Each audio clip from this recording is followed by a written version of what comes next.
ഈ അമ്മയാണെന്നുണ്ടെങ്കിൽ മകൾക്ക് വേണ്ടിയാണ് ജീവിക്കുന്നത് തന്നെ. തന്റെ മകൾ പഠിച്ച് വലിയ ജോലി വാങ്ങുമെന്നുള്ള പ്രതീക്ഷയിലാണ് ഇവളും. ഒരുപാട് വീടുകളിലും മറ്റു സ്ഥലങ്ങളിലുമൊക്കെ മാറി മാറി പണിയെടുത്താണ് സുജാത മകളെ നോക്കുന്നത്. പക്ഷെ മകളാണെന്നുണ്ടെങ്കിൽ പഠിക്കണമെന്ന വിചാരം പോലും ഇല്ലാത്ത കുട്ടിയും. ഒരു ദിവസമാണെങ്കിൽ സുജാത മകളോട് നിനക്ക് ആരാകാനാണ് ആഗ്രഹമെന്ന് ചോദിക്കുമ്പോൾ മകളാണെങ്കിൽ ഞാൻ അമ്മയെ പോലെ വേലക്കാരിയാകുമെന്ന് പറയുന്നു. ഇത് കേട്ടും സുജാതയും ഞെട്ടിപ്പോകുന്നു. എന്നിട്ട് മകളെ കുറെ ചീത്ത പറയുന്നുണ്ട്. പക്ഷെ മകളും അതിന് തീരെ വില കൽപ്പിക്കാതെ കിടന്നുറങ്ങുന്നു. ഒരു ദിവസമാണെങ്കിൽ സുജാത മകളുടെ പരീക്ഷാ പേപ്പർ കാണുമ്പോൾ അതിൽ മകൾക്ക് തീരെ മാർക്കില്ല എന്ന് കണ്ട് അവളും വിഷമിക്കുന്നു. സുജാതയാണെങ്കിൽ അവളുടെ വിഷമം അവൾ നോക്കാൻ നിൽക്കുന്ന ഒരു എഴുത്തുകാരനോട് പറഞ്ഞതും അയാൾ പറയുന്നു സുജാതയുടെ സ്കൂളിൽ പോയി പഠിക്കാൻ. പിറ്റേ ദിവസം തന്നെ അയാളും സുജാതയെ കൊണ്ടുപോയി മകൾ പഠിക്കുന്ന സ്കൂളിൽ തന്നെ ചേർക്കുന്നു. ഇത് കേട്ടതും പ്രിൻസിപ്പൽ ആദ്യം ഒന്ന് ഷോക്ക് ആകുന്നുണ്ടെങ്കിലും അയാളുടെ വാക്ക് തള്ളിക്കളയാൻ പറ്റാത്തത് കൊണ്ട് തന്നെ അയാളും അവളെ സ്കൂളിലേക്ക് എടുക്കുന്നു. എന്നാൽ ഇതറിഞ്ഞ അവളുടെ മകളും സുജാതയോട് സ്കൂളിൽ വരില്ലേ എന്ന് പറയുന്നുണ്ടെങ്കിലും സുജാതയും പിറ്റേ ദിവസം മുതൽ മകളുടെ കൂടെ പഠിക്കാൻ പോകുന്നു. എന്നാൽ സുജാതയ്ക്കും പഠിപ്പിക്കുന്നതൊന്നും മനസ്സിലാകുന്നുണ്ടായിരുന്നില്ല.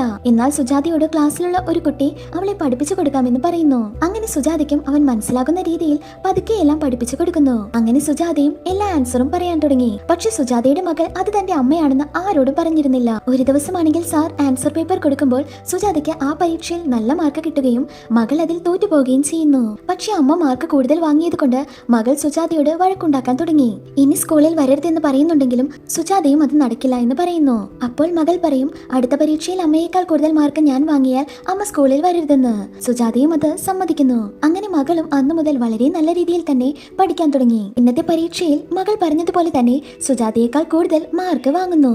സുജാതയും ഇത് കണ്ട് ഒരുപാട് സന്തോഷിക്കുന്നു. സുജാതയും ആ സന്തോഷത്തിൽ ഇനി അവൾ സ്കൂളിൽ വരില്ല എന്ന് പറയുന്നു. മകളും സുജാതയോട് പറയുന്നു ഞാനും അമ്മ സ്കൂളിൽ വരാതെ ഇരിക്കാനാണ് പഠിച്ചേ, ഇനി ഞാൻ പഠിക്കില്ല എന്നും പറയുന്നു. ഇത് കേട്ട് സുജാതയും ഷോക്കായി പോകുന്നു.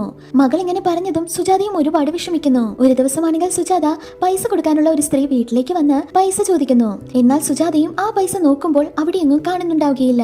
അതുകൊണ്ട് തന്നെ ആ സ്ത്രീയും സുജാതയെ കുറെ ചീത്ത വിളിച്ച് ഇറങ്ങിപ്പോകുന്നു.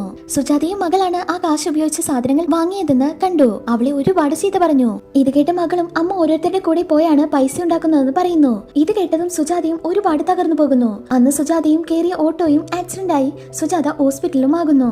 അവളുടെ അമ്മ എത്രയോ കഷ്ടപ്പെട്ടിട്ടാണ് അവളെ വളർത്തുന്നതെന്ന് പറഞ്ഞു കൊടുക്കാൻ അവളുടെ ഫ്രണ്ട് വേണ്ടി വന്നു. ആക്സിഡന്റ് ആയി കിടക്കുന്ന അമ്മയെ കണ്ടപ്പോഴും വീട്ടിൽ ഒറ്റയ്ക്കായി പോയപ്പോഴുമാണ് അവൾക്ക് അമ്മയില്ലാതെ ജീവിക്കാൻ പറ്റില്ല എന്ന് മനസ്സിലായത്. അമ്മയോട് മാപ്പ് പറഞ്ഞ അവളും ഇനി പഠിക്കാമെന്ന് അമ്മയ്ക്ക് വാക്ക് കൊടുക്കുന്നു. സുജാത തന്റെ അമ്മയാണെന്ന് അവൾ ക്ലാസ്സിൽ എഴുന്നേറ്റ് നിന്ന് പറയുന്നു. SSLC എക്സാമും അവളും സുജാതയും എഴുതി. ഇന്ന് സുജാത ആഗ്രഹിച്ച പോലെ അവളുടെ മകൾ ഒരു IAS ഓഫീസറായി. അമ്മയോളം നമ്മളെ സ്നേഹിക്കാൻ മറ്റാർക്കും പറ്റില്ല. കൂടിയുള്ളപ്പോൾ ചേർത്ത് പിടിക്കുക. ഈ വീഡിയോ ഇഷ്ടപ്പെട്ട ലൈക്ക് ചെയ്യാനും ചാനൽ സബ്സ്ക്രൈബ് ചെയ്യാനും മറക്കല്ല.